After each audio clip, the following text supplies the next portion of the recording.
Makatarungan po ba o tama na bigyan ng pansamantalang kalayaan ng ating dating Pangulong Rodrigo Duterte?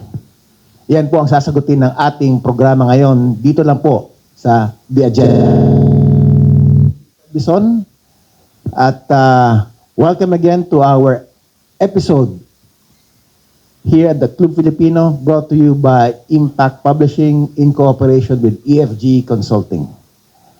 And to answer those many questions about the ongoing proceedings in the ICC, napakaraming sinabi na doon sa ating preliminary video, is our guest for today. She is the Secretary General of the National Union of People's Lawyers, NCR, human rights lawyer, a former journalist turned legal advocate, and most recently, she was the commencement speaker in one of the graduating batches in the Cagayan State University College of Law. Help me welcome today's resource speaker, Attorney Cristina Crissy Conti. Magandang umaga po ulit. Ito na naman ang issue natin. I know, hindi natatapos yung ating issue na to, and as time goes by, parami ang mga tanong ng taong bayan regarding sa proseso na ito bilang parang first time ba natin nagkaroon ng ICC case involving a Filipino? Yes, and first Asian na nakakulong. Naunahan lang tayo ng warrant of arrest doon sa Afghanistan at saka doon sa, unang sinilip ng ICC na Asian country, Afghanistan. Nag-issue ng warrant of arrest or nag-apply ng warrant of arrest sa Myanmar, dun sa president ng Myanmar ngayon, ng junta. Pero, ang unang naaresto at unang magkakakaso na Asian, Duterte. Kaya naman palang marami talagang katanungan na to. Maraming nakaabang, hindi nga lang, sabi nila, hindi lang nga yung Asian community, kundi yung iba. Kasi ang isang, sabi nila sa korte, racist. Kasi ang mga nakakulong from African countries. Kaya iba yung dating doon ni Duterte na, ano ako dito, first Asian. At siguro, first time na kakaiba yung luto ng kanin. Kasi sa atin yung white rice, sa kanila daw yung may lentils, gano'n. Pero ikaw, Atty. Conti, nakapunta ka na ba sa The Hague? Yes po. And nakita mo na yung conditions dun sa, ano nga ulit pangalan ng prison na yun? Schellenbergen? So, ICC detention facility sa Scheveningen. Scheveningen. Nandoon ngayon ng dating Pangulo. Doon sa jail, hindi pa ako nakapunta. Pero doon sa court, nakapunta na ako sa iba't iba actually building yon. Yung ang style yata nila para i-ensure na hindi maghahalo-halubilo yung prosecutor, yung registry o yung parang admin area, tapos yung judges, hiwa-hiwalay ng building. Pero sa tingin niyo naman, Attorney Crissy, na yung mga conditions doon sa detention center ay medyo okay naman na tipong komportable naman ang ating dating presidente? Yes, kasi po sa trainings namin sa ICC, ang itsurahan, pagpapaliwanag ano ang karapatan ng akusado at ano ang dapat niyang gawin doon sa detention facility. Sumakto nga na nagkaroon kami ng session nung January. Right before. Tapos nirantor nila anong gagawin kapag nahuli. Ano, January, nandoon kayo? Hindi, online. Akala ko nandoon ka, parang nagkaroon ng advance party, ha? Hindi naman. Pero meron po tayong councils na accredited sa ICC na Pilipino na nag-training doon. Pero hindi naman sila nag-tour. Nag-present lang yung parang unit tungkol sa anong maasahan doon sa jail. At nakita naman natin dun sa mga videos tsaka dun sa kanilang coverage sa Flickr page at saka sa YouTube ng ICC, may itsurahan ng kung ano yung ICC detention facility. Hindi hotel. Okay. Hindi hotel, hindi ka doon, hindi ka nililinisan araw-araw, 'di ba, yung may housekeeping. Pero parang bed and breakfast na hostel na maayos ang tutulugan, may sarili kang kwarto, may sarili kang palikuran, hindi to shared bathroom, may bibigyan ka ng pagkain, Ang isa lang talagang reklamo pala noon pa man ay malamig ang pagkain. Ayun. Kasi malamig doon eh. European din Parang sa kanila sapat na yung cheese sandwich. Parang hindi ba ito toaster? So, yung pagkain, tapos yung anong pwede mong gawin. Meron silang actually access sa library, may access sila sa gym, may access sila sa parang play area, at may access sa intranet. Pero matanong ko lang, Atty. Chrissy, dahil sabi mo malamig yung pagkain, pwede ba magpadala ng pagkain doon via Lalamove o Uber Eats? May security check. Kaya pagkatapos sa security check, malamig na yata. Pero, ang sabi nung noon, meron silang detenido na Africans, sabi nila, hindi culturally appropriate. Kaya nag-relax yung ICC. Kaya sa kanila nga, ang intindi ko, ang sabi nila, bibigyan nila or magbibigay yung mga detenido ng listahan. So, grocery list I see. for the week. Kani, bigas, isda, ganyan-ganyan. So, pwedeng magluto. Pwede ding magpadala ng pagkain. So, kaya, hindi naman pala medyo nakaka-api. ay, hindi po kawawa. Pero hindi rin komportable todo dahil siyempre nasa isang kwarto ka lang, nasa isang facility ka lang. At ang alam ko parang binigyan na ng extended visitation days ang dating Pangulo. Tama po ba yun? Sabi nila, pwede namang mag-arrange ng gano'n yung ICC, pero talagang entitled ang lahat na mabisita. In fact, para masigurong mabibisita lahat ng akusado or ng detenido doon, kung walang pera para lumipad sa The Hague, papamasahihan ng isang tinatawag na trust fund kung walang pera. Pero kung katulad naman ng Duterte family na labas-masok, hindi, sa iba na lang natin bibigay yung funding. In your capacity as an advocate and a very active lawyer in cases filed before the ICC, ikaw, Atty. Chrissy, nakikita mo ba na marami naman bumibisita doon sa ating dating presidente? May visibility ka ba kung sino sila, ilan sila, gaano kadalas? Wala. Nung nandoon ako nung March. So, nagpunta ako ng March para simulan yung discussions patungkol dun sa registration of victims or application para makilala na victims of the case. Doon kami sa court area. Sila doon sa jail. Detention, yes. Pero dama ko na sunod-sunod ang mga pumapasok. Tapos, malaking suporta sa labas, kaya lang hindi makakapasok ang lahat. I see. Limitado yung listahan ng pwedeng pumasok. Immediate family, abogado, at parang may ilang kaibigan, kumbaga, na pwedeng pumasok. Pero sa nakikita ko, parang hindi lahat ng kaibigan pinayagan ng ICC na pumasok. Yung mga senador, parang hindi nakarating o hindi pinayagan. Kaya, sila ang magbo-broker noon. Hindi ko alam kung ano yung arrangement. Pero yung isa pang dagdag, meron silang phone calls. I see. At up to 200 minutes, parang cellphone Per day? per month naman. Per month. 200 minutes per month anywhere in the world. Ang intindi ko kumbaga bayad I see. na minutes na pwede mong ipantawag doon sa bahay nyo, sa kapamilya mo, or sa abogado mo. Okay. So, ang tanong ngayon, Atty. Chrissy, dahil may nakabimbing na ang tawag ba rin, petition or motion na gustong bigyan ng pansamantalang kalayaan or release from that detention center sa ICC. At the same time, meron yatang third country or countries na willing to accommodate, di ba? Maraming nagsasabi na huwag to include that prosecutor. Marami nang nagsasabi, sige na naman dahil may edad na yung ating dating Pangulo at marami siguro matutuwa pag makita na binigyan siya ng komportableng or mas komportableng kumbaga detention sa ibang bansa. Ano ba dapat ang sa tingin na tama at makatarungan sa ganitong klaseng situation? Hindi na ito bago sa ICC na mahingi ang interim release at pumayag naman noon na ang ICC sa interim release ng isang detenido. Pero may kondisyones. At At ang punto din nila, may objective kung bakit nakakulong.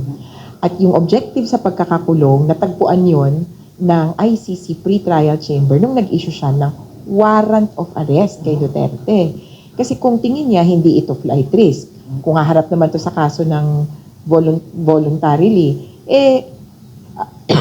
sorry, invitation or summons na lang ang kanyang i-issue. Pero nung March, nag-issue siya ng warrant of arrest upon a finding that this person might probably flee and not participate in the proceedings. Kaya ganun kaaga, may ganun ang finding. Kaya itong interim release, bagaman matter of right, babangga na siya dun sa initial findings ng ICC. But at the same time, Attorney Chrissy, yung sinasabi natin na humanitarian considerations, bilang advanced age na yung ating dating Pangulo, hindi ba nabibigyan ng, kumbaga, pabor or consideration yan? At saka at the same time, Attorney Chrissy, based on your knowledge about all of these proceedings, meron na bang isang tao who is charged with a crime before the ICC na binigyan ng interim release? Meron na. May ilan na binigyan na ng pagkakataon yung ICC na makalaya, makauwi after a warrant of arrest. Pero ang kaso nila ay medyo minor. It is the 5th crime of the court kung tawagin.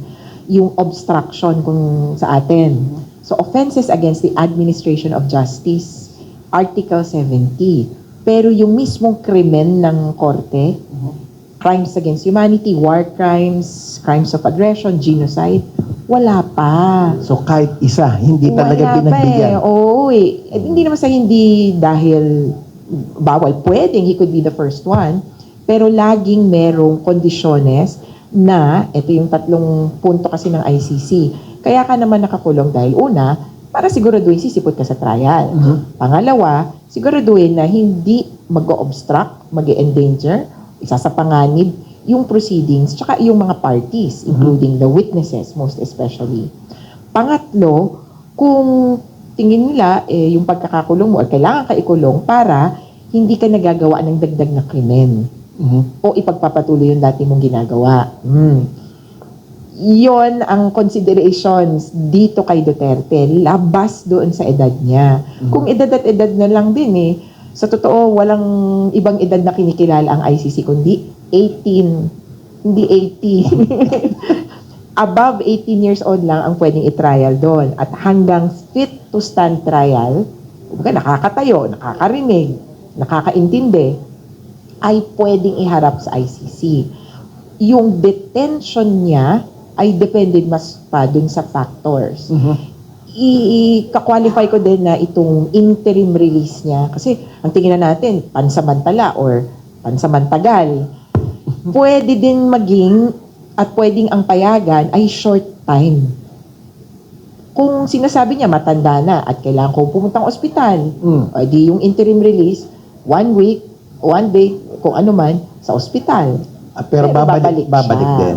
I see. So parang underguard siya doon sa ospital if ever or if at all bibigyan siya ng temporary release. So, case-to-case basis yan. Ang importante, ano ba ang problema mo? Ba't mo ba gustong lumabas?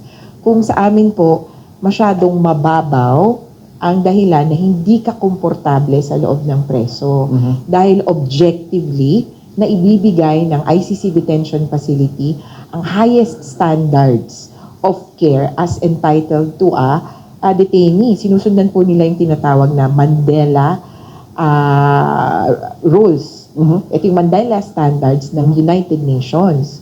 So pag nandoon ka sa Mandela standards, okay ka na. You are not entitled to... Hindi naman. Yun yung minimum standards to be detained. So, ang sabi sa Mandela standards, ang iyong private area ay 3 by 3 meters. Ayan yung area mo. Dapat sa lahat yun ng detenido. Kaya baka napapaisip yung mga tao na ang nangyayari kasi sa Pilipinas, parang half foot by half foot lang yung personal space mo. Ang sabi ng international standards, ganito. Kaya ihiwalay natin yung nangyayari at nakikita na natin dun sa ano ba talaga ang ini-implement sa ICC. Dun sa pag-file no motion for interim release, ang pagkakaalam ko at doon sa ating mga news outlet, marami talagang mayroong opposition. Wag, especially the victims and families of the EJK. At the same time, yung prosecution ba also actively opposing it o parang okay lang sa kanila? Medyo there are conflicting reports about that. Ano masasabi niya, Actually, Attorney Chrissy? yes and no. Kasi ang problema natin, maski kami sa victims po, hindi dinisclose yung redacted portions. Dahil hindi din naman namin, kumbaga, kailangang malaman. When you say redacted portions, ito yung mga conditions? Yung redacted portions o yung tinanggal at hindi ipinakita sa publiko sa kanilang request ay saang bansa, ano yung kondisyon, ano yung sitwasyon ni Duterte, ano yung nirereklamo niya or bakit daw. So, ang hirap, di ba, tansyahin kung hindi mo alam yon. Pero sa bahagi namin, yung kondisyones na, yung binanggit kong kanina, yung qualifications kung bakit ka ikukulong, yung mga yon ang sinisilip namin. At yung pangalawa, obstructing or interfering with the processes, mukhang dun kami kinakabahan dahil may kapasidad siya, may kapangyarihan, at may history, may kasaysayan yan ng pag-obstruct o isa sa panganib niya, yung proceedings, lalo na yung investigasyon laban sa kanya. Nilagay nga na example ng ICC prosecutor sa papel nila. Noong nag-imbestiga si Laila de Lima dun sa mas DDS killings, Davao Death Squad killings pa sa Senado, ipinakulong.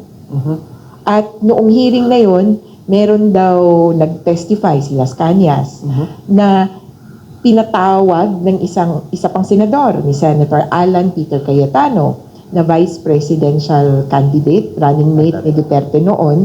Pinatawag daw sila at parang ini-intimidate na, alam mo na, loyal ka dapat kay Duterte. Kaya yung ganitong kasaysayan, hindi lang ni Duterte, kundi nung mga kasama niya at pamilya niya. Maski yung pagbato ni Hanilit ng... So, Attorney Chrissy, base dun sa mga nakikita natin, hindi naman secret yan Yung mga public pronouncements ng ating dating Pangulo, yung sinabi mo nga na alam ng karamihan na makapangyarihan pa rin ang ating presidente, ang dating presidente, plus the fact na yung kanyang pagtingin sa ICC nung siya rin ay still president, mukhang hindi siya mabibigyan ng interim release, no? Oo, kaya yung prosecutor, kasi ang prosecutor, babata yan sa batas. So, anong sabi ng Rome Statute? Article 58. Yung nabanggit ko, the detention is necessary to ensure his appearance at trial, etc., etc. Na-hit yung he will not appear at trial, he will obstruct and interfere, and he will possibly commit additional crimes. Pero, of course, in consideration of humanitarian conditions, sabi ng prosecutor, at ito ay nasa huling bahagi, pwede namang pumayag siya at nag-usap sila. Pero ang arrangement sa isang particular na bansa, nasabi ng prosecutor, may tiwala na yung ICC. May experience na kami dito at yung nabanggit ko kanina na pinalaya na dati, dito namin isinulit. Cooperative itong bansang to. Pero nung nag-request si defense na iba. Nag-usap sila na sa ganitong bansa. Okay ka ba dito? Ito yung kondisyon. Nagkasundo na. Hindi mukhang hindi. Pinaditan. Hindi. Mukhang ang tono din ng prosecutor, nag-uusap, tapos nung nag-file si defense, iba. Akala ko ba? So, palagay ko may kagulatan din. Tapos nahirapan ako para sa defense na ang binabanggit ng prosecutor ay nag-usap tayo in good faith. Tapos gano'n ang ginawa mo. So, in other words, parang initially, walang opposition si prosecutor dahil doon nga sa supposed usapan na itong bansa na ito, pero nung nag-file, nag-upusa siya. Kasi mukhang outside of our gentleman's agreement, so to speak. I see. Kaya, nahirapan din ako para sa depensa kasi ngayon, parang tainted na ang kanilang magiging usapan kasi akala ko ba maayos tayo nag-uusap. Attorney Chrissy, nakita naman natin sa video kanina and it's not secret na yung ating VP, yung anak ng ating dating Pangulo, parang meron siyang international campaign to drum up support. Alam naman natin, ang pangalan ng Duterte, still holds that political influence. Paano kaya maapektuhan itong international campaign na ito dahil nagpupunta siya sa iba't ibang bansa, marami naman nagpupunta, maraming sumusuporta doon sa kanilang kahilingan na bigyan ng interim release. Ano sa tingin mo yung effectiveness ng ganitong campaign? Legally, walang epekto yan. Kasi ang ICC, hindi counted ang audience impact sa pagpapasya niya sa interim release. Batay lang talaga dun sa batas. Ang posible, remote probably na impact ay baka may makumbinsing bansa na mag-host. Sa ngayon, hindi pa tumutugon yung, sabi nung defense, merong pumayag na bansa. Hindi pa nagre-respond, hindi pa nagsasagot. Kaya mapapaisip ka, naku, baka mamaya, kumbaga mapapatanong ka, baka naman hindi rin totoo, baka, kasi nangyari sa prosecutor, baka mamaya hindi pa rin pala sila sarado. So, hindi pa sumasagot yung receiving state. At palagay ko, dun sa tono ni Sara Duterte, naghahanap pa, at di umano daw, kinukonsider, kaya nung nasa Australia siya, kinukonsider daw. Kung ano't ano man, yung tinatawag na Assembly of State Parties o lahat ng member state ng ICC ay pwedeng mag-weigh in at sabihin, sino sa atin ang mag-host dito kung sakasakali. Kailangan lang maging manglinaw at ito ang mas importante kaysa sa bansa. Kondisyones. Paano pag sinabi ng ICC, iharap mo sa amin yan to show proof of life? Or, mabilisan, dapat ilipad mo yan ngayon. Pero ang mangyayari na, Atty. Chrissy, kung nasa third country siya, nasa detention center din ba siya? O malaya siyang umiikot, let's say, kung anong bansa man yon? Depende din yan sa kondisyones. Kondisyon. Kaya yun yung mga dating nakalaya, hindi sila sa detention facility pumunta. Kumbaga, sa parang normal na bahay. At nagkaroon lang ng limitasyon dun sa movement. Isusurrender ang passport para hindi makagala-gala. At siguro may isang limited space na pwedeng puntahan. Kung hindi village, lugar. Basta lang masiguradong hindi tatakas. Some technical questions muna, Atty. Chrissy. The fact that the defense already filed this motion for interim release, they could no longer question any jurisdiction. Wala na yan. Pasin na yan. O tuloy-tuloy pa rin. Hindi, tuloy-tuloy pa rin. So there are two pending issues in the ICC. Sabi nga namin, which point to, palayain niyo ako, whether temporary or permanently. Temporary sa interim release. Although sabi nga ng iba, that's recognizing the legitimacy of the court The because jurisdiction. dyan ka kukuha ng, ang tawag natin, affirmative relief Yes. na palayain mo ako kasi ikaw may kapangyarihang magpalaya sa akin. Pero sa labas nun, talagang may question naman dun sa jurisdiction of the ICC. Kasi tama ba yung paghuli sa kanya, tama ba yung detention? Issue pa rin yun. Kaya dalawang pending issue ang, kumbaga, nakaharap doon sa pre-trial chamber. Yung isa, interim release, urgent. So palagay ko, next few days, next week, baka meron yan. Pero yung challenge to jurisdiction, walang otoridad yung ICC kasi late nakapag-investigate. Sabi namin, ayon sa rules, pwedeng pagpasyahan before, pero may option din na pwedeng pagpasyahan sa September na ititable. Kaya, depende yan sa kung gaano ka-clog yung dockets nitong... So yung mga, kasi nagkaroon ng press conference sa DOJ, sabi nga ni Secretary Remulla, the department is ready to protect the witnesses available. Parang 3 o 4 na yatang ready sila o pinoprotektahan. But at the same time, mayroon na raw umatras. So itong this stage of the proceedings na magkakaroon ng mga witnesses, medyo matagal pa. Kasi matagal pa yung laban, ika nga. Kay Duterte, may kaso na. Pero tuloy pa rin yung investigation sa Philippine situation. Medyo kakaiba to sa nangyayari sa atin, di ba sa atin? Pag may akusado na, tapos na investigasyon. Hindi.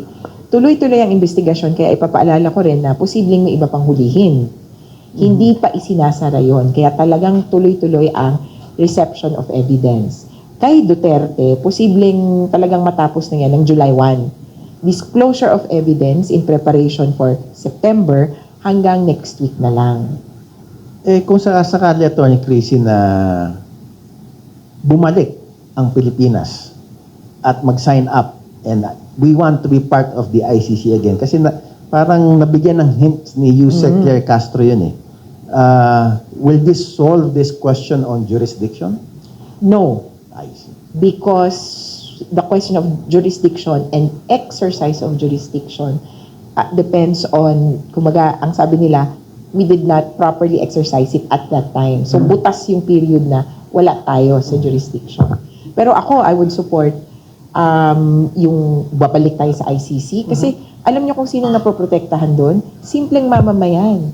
Kasi ang nakakasuhan naman sa ICC, hindi mo naman dyan dadalhin yung kapitbahay mo na panggulo eh. Ang dadalhin mo dyan yung makapangyarihan, yung mayaman, na talagang crimes against humanity ang krimen. Kaya dapat na suportahan niya ng Pilipinas at dapat mag-cooperate tayo dun sa protection ng mga witnesses. But would you know, Attorney Chrissy, close to 300 countries around the world, ilan ba talaga ang member countries ng ICC? 125. Posibleng maging 124 kasi umatras yung Hungary. Pero hindi pa na-submit yung papeles yata. Ang huli kong rinig, di ba may Senate, dumaan na ng legislative, at kulang na lang yung parang papel. May mga proseso din eh. Inisyo nga sa atin yan eh, bakit daw hindi umuo yung Senado. Pero anyway, 125 or 124? I see. Okay. Before I open the questions to the media, isang tanong ko lang dahil yung ating dating Pangulo na ano nga uli yung prison? Detention facility. Detention facility. Sa Scheveningen. Scheveningen. Kahit papano, kahit nandoon siya, nanalo doon sa eleksyon bilang mayor ng Davao City. Hindi ba magandang dahilan na bigyan mo ko ng konting release dahil binoto ako, I need to perform my duties because the city residents of Davao City elected me to fulfill a function as city mayor. Hindi ba tama na kasama yon at bigyan siya ng temporary release? Naku, baka lalong hindi payagan. Kasi dahilan para hindi sumipot sa hearing. Yun. Kaya, importante yung salimbayan ng anong dahilan mo, anong kondisyones mo, at saan ka pupunta. Kasi, ang isang malinaw, mukhang hindi siya papayagang bumalik ng Pilipinas. Dahil, doon nangyari yung krimen eh. At yung isang batayan na hindi ka payagang lumabas, you will obstruct or endanger the proceedings. All too real if you are present at the quote-unquote scene of the crime. I see. Ay nako. Alam mo, Attorney Chrissy, kung we have the luxury of time, kahit mga 3 araw tayo dito mag-usap, marami akong tanong eh. But I will allow our media to present their questions. Please identify yourself and present your question directly to Attorney Chrissy. Thank you, Attorney Fred. Ace po ng Balitang A to Z, Attorney Conti. Tama ba yung timeline? Dahil interim release ay urgent, so dapat by next week, masusolusyonan siya? Ay, hindi ko binibigyan ng schedule yung ICC, okay. pero posible. Posible na next week. Kasi may hindi pa tayo nakikita na order ng court dated June 18. At doon pala parang sinabi niya na dinedline na niya yung prosecutor, tapos yung Office of the Public Counsel for Victims na mag-comment. Given na next week, sakasakali. Baka hindi pa ba tayo huli yung bahagi ng mga victim ng drug war na baka pwede tayo mag-motion ng yung sinasabi mong short-term release? Is a short-term release. Ang biktima ngayon ay ang aming temporary na advocate doon sa ICC ay ang Office of the Public Counsel for Victims. Okay. Kagabi, ano araw na ba? Kasi iba yung oras nila eh. No? Nalalaman namin midnight na, nag-file sila. So, nung isang araw, nag-file ang Office of the Public Counsel for Victims ng response doon sa motion or request ni Duterte. At klarong-klaro, hindi pumapayag ang mga biktima batay sa batas at batay sa katarungan ang kanyang temporary release. kahit pa short term. Yung sinasabi mo Kahit kanina. short term. Okay, last one pa po, attorney. Yung kahapon lang, may comment kayo on the possible protection ng government, hindi ba, sa mga ilalagay sa Witness Protection Program, hindi kayo pabor doon, hindi kayo conforme, bakit? Welcome. Nabanggit ko na welcome naman, kaya lang, una, hindi pa naman kami nag-uusap eh. It was just a public statement, so hindi po namin alam yung parameters.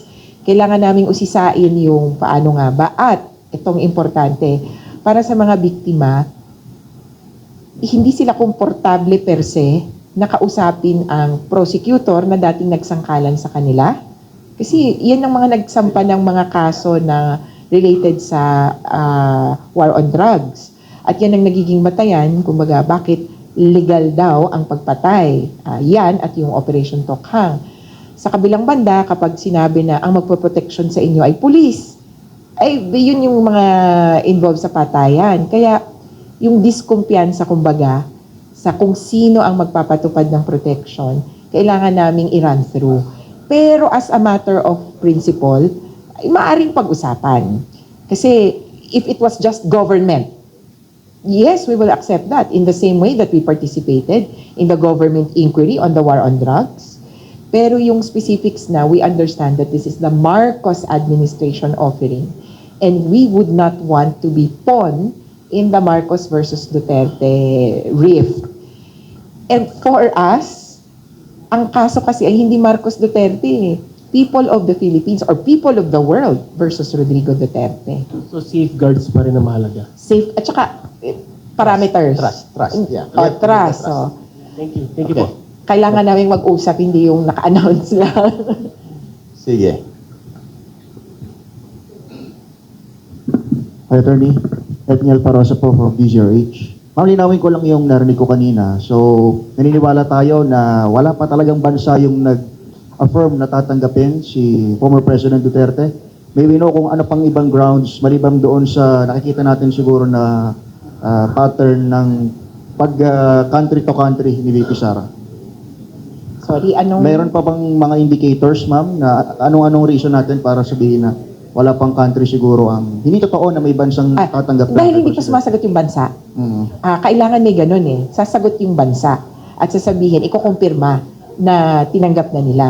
Wala pa on record yun ngayon. So, posibleng hindi lang natin alam o hindi pa lang naka-file. Pero, ang isa din kasi na paraan dati, may tinatawag na, yung binanggit ko din kanina, Assembly of State Parties. Yun yung lahat ng miyembro ng ICC. May pagpanahon na tinetable nila itong mga request na ganito. At kumbaga, namimili sila, sino ba dito? So kung ang lalabas na ay parang report ng Assembly of State Parties na, nag-usap kami, itong bansang to willing mag-host. So, yun pa. Kaya ako binanggit ito dahil nagkaroon ng pagkakataon minsan na merong isang akusado na sabi niya, mag-a-apply ako. At pinipili ko, ito yung example niya, pinipili ko ang bansang Belgium. Sa Belgium kasi may dati nang na-release. Sabi ng Belgium, ayaw ko. Kaya kailangan may meeting of the minds. Kailangan malinaw yung usapan. Hindi yung iisa lang ang nagsalita para dun sa lahat ng partido. Kaya yun yung hinihintay namin.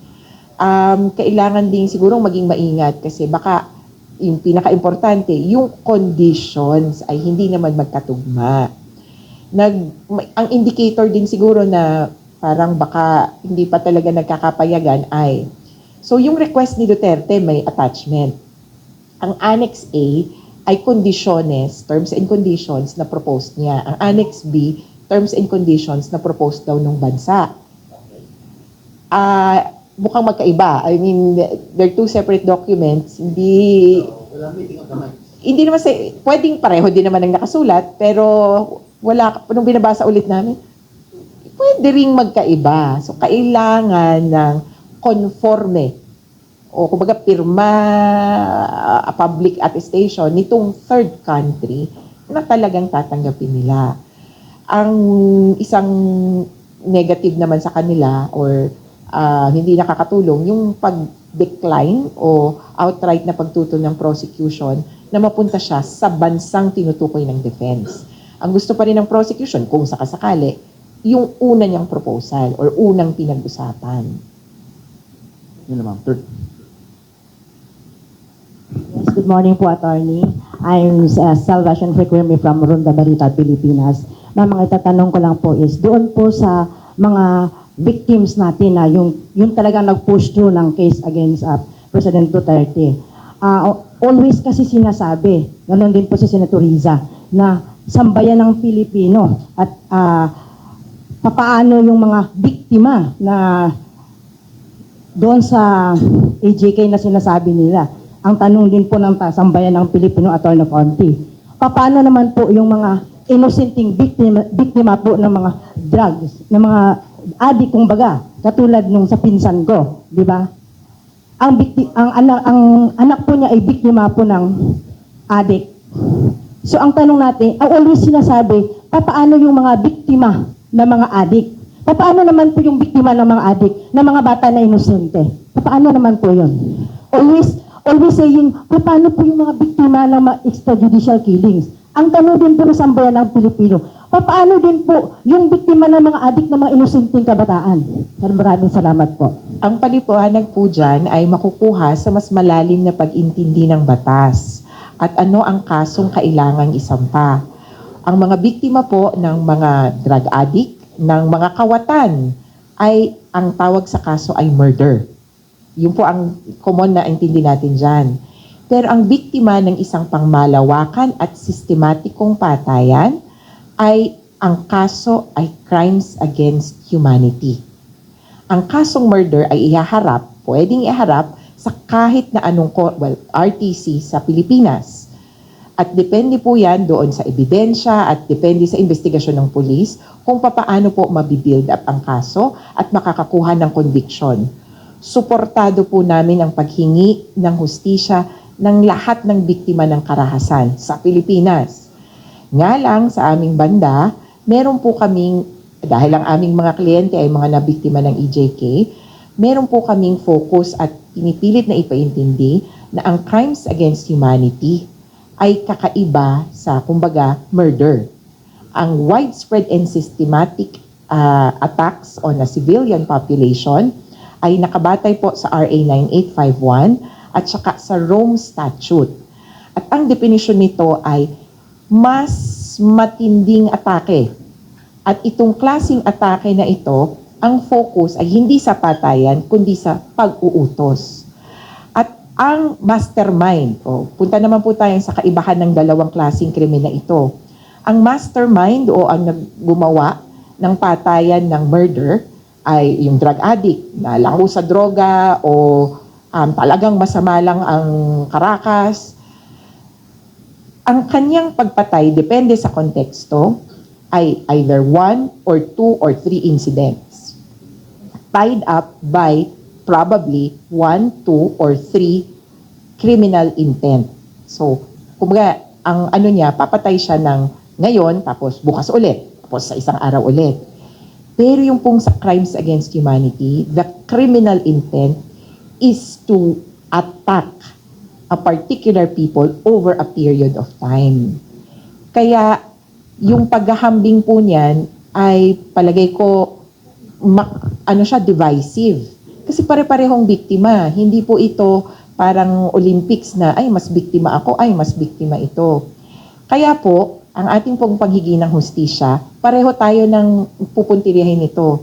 Maayos na investigasyon ng pulis, walang whitewashing, at malinaw na pagpapasya ng ating gobyerno, ng ating judiciary, lalo dito sa mga kaso na kung saan posibleng walang ebidensya o mahina yung ebidensya. Kaya kung isa pong naging bahagi para sa amin, yung mga biktima namin naging assiduous sa paghanap ng ebidensya. Sa isang crime scene, pipicturean nila, hahanap sila ng paraan para makahanap ng ebidensya kahit na hindi nag-iimbestiga yung dapat mag-iimbestiga. Ang problema sa kasong katulad nung dito sa EJK, baka yung gumawa ng krimen, yun yung dapat mag-imbestiga. Kaya ang bigat ng feeling na yung gumawa, siya yung mag-iimbestiga, hindi niya iimbestigahan ng maayos. Sa lahat ng kaso importanteng first step ang maghanap ng ebidensya at hanapin kung sino ang perpetrator. Kaya hamon ito para hindi lang sa ating judicial system, sa ating investigatory system, kundi pati sa taong bayan. Kasi sa Pilipinas, parang tayo-tayo ang magtutulungan. Follow-up, attorney. Kasi, di ba before naman ni FARD, yung pinatupad yung tukhang, di ba nakiusap siya, nagkatukhang niyo pa. Kahit 3 beses siya nakiusap na kung po pwede, lahat ng mga adik ay magsusurrender na, magbagong buhay na. Lahat ginawa, pinagbigyan sila, ba't hindi po sila sumunod? So ang ibig ko lang sabihin is, hindi naman nagkulang ng paabiso ang gobyerno with that time, para hintuan po yung kanilang bisyo. Pero tuloy-tuloy sila. What you did do? Aasahan lang ba natin kung kailan sila magbago at marami din po silang mabiktima?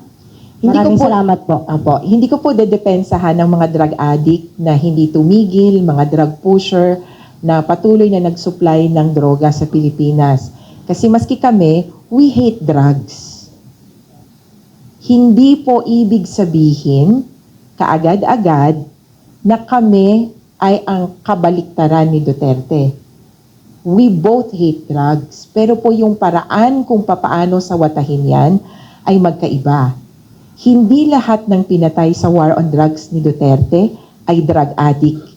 Hindi lahat ng drug addict ay kriminal o mamamatay tao. Yan po siguro ang mas una at importanteng tanggapin natin. Sa war on drugs ni Duterte, papayag ba kayo na may 3 years old na namatay? Dahil daw ginawang hostage or human shield. 17 years old, Kian de los Santos. Hindi drug addict, may test lang kinabukasan. Kaya yung pong automatic equation na ang namatay or pinatay sa war on drugs ay mga drug addict, kawatan, kriminal, ay huwag po nating kaagad lunukin. Maaari pong meron pero hindi po lahat. Pangalawa, yung pong kumbaga logic, kung may ginawang krimen ng isang tao, ay you will confront the crime according to its circumstances. Pero hindi po katanggap-tanggap ayon sa batas na mag-iimbento ka ng ebidensya. Kung sinabing may hawak na droga in possession of drugs, meron niyang standards. Hindi pwedeng yung paplantahan tapos sasabihin, ay ganon. Kung nanlaban, kailangan po ay ma-set up yung circumstances. Pero sa marami po naming kaso, mukhang gawa-gawa yung ebidensya o planted. Kung totoong may hawak, kung totoong nanlaban, edi kasuhan at mananalo yan sa korte. Ang naging problema, naging shortcut at naging parang automatic na, dahil yan ay drug addict, dahil pinaratangan ko, wala pang ang ebidensya, yan ay nanlaban, kaya napatay doon.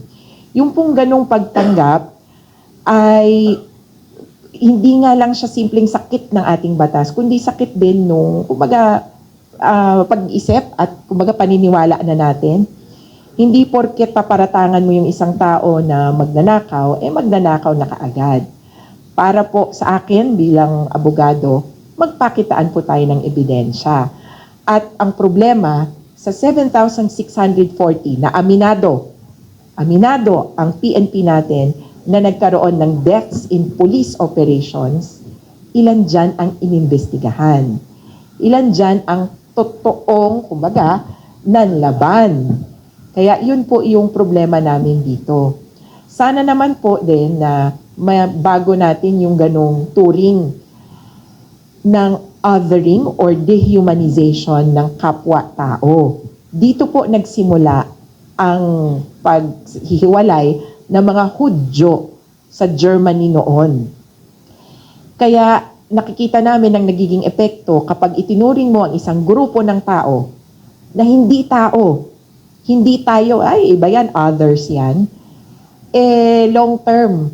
Ngayon, parang kabaliktaran naman ang ating nakakita na yung mga Jews, ang sinasabi nila, we're a protected state. But what we're seeing is their oppression of the Palestinians. Kaya it's going to be a cycle if we think this way. At sabi nga ni, I think si Martin Luther King ito parang, you cannot chase away darkness. with darkness. You can only chase it away with light. Last two questions. Okay. Good morning po, Attorney Emilio from Hatol. Just to clarify, as party litigants of the case, hindi nyo nakita yung motion, yung content of the motions for interim release. Diba it should be your right to have the copy?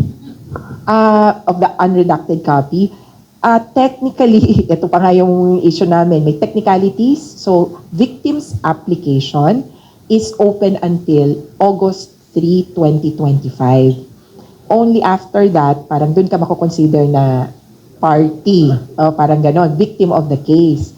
Kaya, meron kaming representative, yung Office of the Public Counsel for Victims, siya yata nakita niya. Dama ko nung nag-uusap kami, sabi mo naman, hindi niya pwedeng sabihin because of security considerations. Hindi din po ito simpleng security considerations lang nung witnesses, nung victims, consideration for the suspect, Duterte, his family, and so forth. Kaya, yung redactions, hindi namin ipinipilit na alamin, although, syempre, magandang alam namin yung kondisyones, kasi posibleng it's for our own good. Kumbaga, hindi naman kami ang mag-ensure na sisipot siya sa hearing. So, hindi din namin nakikita o hindi din namin ipipilit na makita namin kasi posibleng may security considerations talaga. Another thing, yung warrant of arrest niya, yung pagkaka-aresto kay Duterte, it takes years pa bago na-implement at nailabas. Sa tingin kaso, how long it will take, kaabot pa ba to na possible na baka makaupo pa uli yung kanyang anak for the 2028? Yung warrant of arrest niya issued ng March 7, na-implement ng 11. Sa takbo ng ICC, medyo mabilis na ito dahil nagsimula yung parang preliminary examination, February 2018. Sabi nung iba, bilis nyo, yung Palestine situation, isang dekada na nagpe-preliminary examination. Tingin namin, case-to-case basis. Iba ang sitwasyon ng bawat circumstansya, pero ang average period ng mga kaso ay 8 to 9 years. Kasama yung mga naunang kaso na matagal talaga, umaabot ng 10 years. May recent cases, 3 years na resolved na. Pero with the complications in this case, definitely it will take more than 3 years. So, do you think, if ever, na possible na makaupo uli yung kanyang anak at nakabalik sa poder, may influensyahan yung case later on?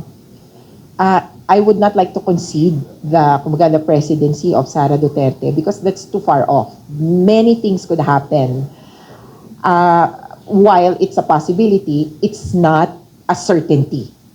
Okay? Hindi natin sigurado. Maraming pwedeng mangyari. Kaya, ang ano ko lang ay kung sino man ang maging presidente sa 2028, posibleng magkaroon ng role o posibleng ma-impact niya ng kanyang foreign policy, yung ICC proceedings, particularly by pledging to be part again of the ICC and committing to obligations. So, to cooperate. Second, katulad ni Marcos, parang ganun ang nangyayari. Hindi member, pero cooperating. Pwedeng ganon. Pwede ring many shades of cooperation. Kaya, kahit na sinong presidente, meron talagang impact sa ICC proceedings. Good morning po, Ms. Marlene Bridgestock. Ask ko lang po, paano po tinatanggap ng ICC ang argumento sa kabila ng malaki pa rin ang political matter ng mga Duterte? Ito po kaya ay daan para sa kanyang pansamantalang hindi makalaya? Tama kayo sa pansamantalang hindi makalaya. Kasi yung political influence pwedeng magkaroon ng epekto dun sa capacity to influence, obstruct, or interfere with the proceedings. It's how you use that influence. At ngayon, dahil sa kasaysayan ni Duterte, merong sinasabi yung prosecutor na negative. Hindi siya dapat payagan dahil yung ginawa niya noon, using this political influence, is to obstruct and hinder and interfere with proceedings or investigations into his criminal acts or liability. Kaya hindi ito palakasan, ang ICC ay korte at batay lang sila sa Rome Statute. Of course, may consideration sa politics, pero in relation to the law. Thank you so much. Okay, one last question for today. Morning po, J. Mark po from Radyo Pilipinas. Ma'am, nabanggit nyo kanina na kung parang opinion nyo na kung kayong tatanungin, mas magandang bumalik ang Pilipinas sa Rome Statute. Klaruhin ko lang po yung pagitan nung miyembro pa ang Pilipinas at ngayong bumitaw na ang Pilipinas at kung babalik ulit siya, ano mangyayari dun sa pagitan na yun? Ang klaro, so pwede natin i-consider yung parang membership in the ICC as parang two parts. One ay jurisdiction and exercise of jurisdiction. Sa panahon na miyembro tayo, pwedeng magkaso sa ICC dun sa mga krimen na covered niya. Crimes against humanity, crimes of aggression, genocide, war crimes. Kung hindi tayo miyembro or hindi saklaw niyan, hindi papasok. Kaya, example, yung mga di umano patayan na related pa rin sa war on drugs or yung DDS killings sa Davao noong 1980s, diba? Hanggang early 1990s.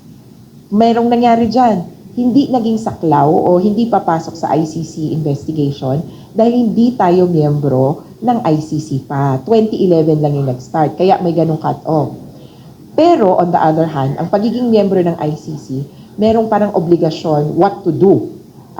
Labas dun sa kasuhan, as a member state, actually isang una ay to follow orders of the court, including warrants of arrest, including orders to, kunyari, protect witnesses or cooperate with investigations. Kaya yung portion na yon at the time that we are a member, kakagat. Kaya for example, 2028, miyembro tayo ng ICC, automatic pasok ang obligations to cooperate with the court. Kung may order, warrant of arrest, kailangan ipatupad ng Pilipinas. Pero in terms of cases, hindi na tayo pwedeng magsampa ng kaso for crimes against humanity, etc. that were committed between March 2019 and the time that we became a member again. So kung ngayon, may nangyaring krimen, kasamaan, na aabot sa kaso sa level ng crimes against humanity, hindi tayo makakadulog sa ICC. Kaya sabihin ko na, kunyari, sinabi ng ibang supporter ni Duterte, yun yung isa kong nirebat na, kasuhan nyo si BBM kasi may nangyayaring patayan pa rin naman. We agree, may nangyayaring patayan, pero kailangan aralin kung ano, pero out na ang ICC bilang option kasi hindi na tayo member. Wala na silang jurisdiction at this point. Pero ang positive naman dyan, meron tayong local crimes.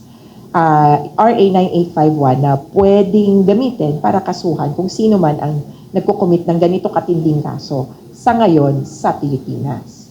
Pero positibo yung pagiging member din ng ICC para ipakita na committed tayo sa international legal order. Na pwede tayong dumulog sa international community kung may magiging problema ano pa man. Thank you po. Okay. Nako. Maraming salamat sa inyong pagdalo, Attorney Chrissy. Doon sa ating tanong ng aking producer dito, people power ba ang sagot sa pagpalaya kay Duterte? Nasagot nyo na. Wala pong impact yan dahil ayon nga kay Attorney Chrissy, walang audience impact pagdating sa mga kaso sa crimes against humanity. But at the same time, yung tanong ko na makatarungan ba? Tama bang bigyan ng interim release? I think doon sa ating mga listeners, it's not about being pro or anti-Duterte. I think you will look at it from the angle of justice. Kung ikaw ay talagang nagkaroon ng kasalanan, panagutan mo.